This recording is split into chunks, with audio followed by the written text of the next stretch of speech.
Hi, my name's Henry Patner. I'm hailing from Singapore most recently.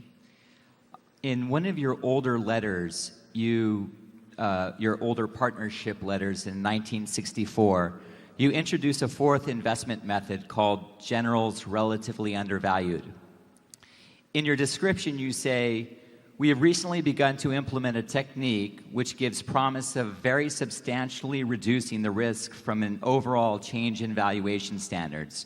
We buy something at 12 times earnings when comparables or poor quality companies sell at 20 times earnings, but then a major revaluation takes place so that the latter only sell at 10 times.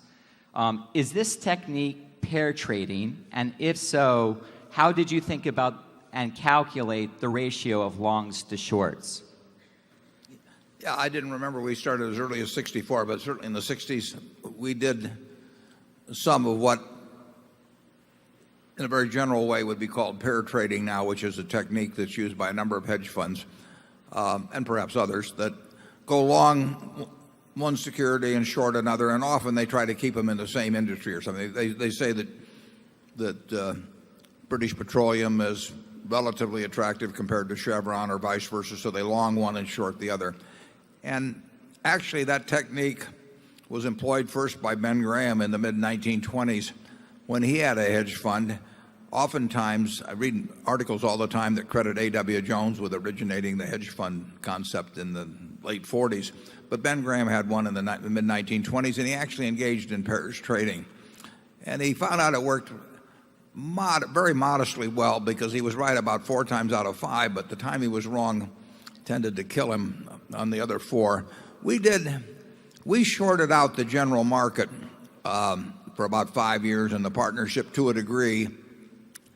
We borrowed stocks directly from some major universities. I think we were probably quite early in that. We went to Columbia and Harvard and Chicago and different places and actually arranged for direct borrowing.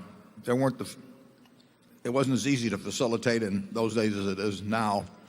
And so we would take their portfolios and we would just say, "Give us any of the stocks you want to, and then we'll return them to you after a while and we'll pay you a little fee." And then we went long things that we thought were attractive. We did not go short things that we thought were unattractive. We just shorted out the market generally. It was always kind of interesting to me when I would visit the treasurer of Columbia or something like that, and I'd say, "We would like to borrow your stocks to short."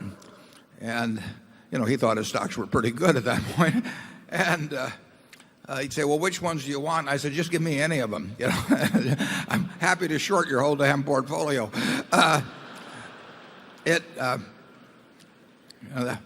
I needed the Dale Carnegie course to get me through that kind of thing.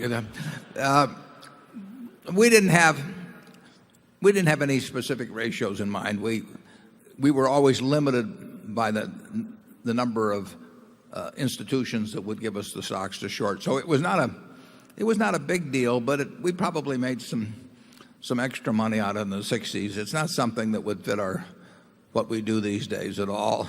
And generally speaking, I think if you got some very good ideas on businesses that are undervalued, it's really unnecessary to do any shorting out of the market. For those of you who are in the field, there's a kind of a popular proposal.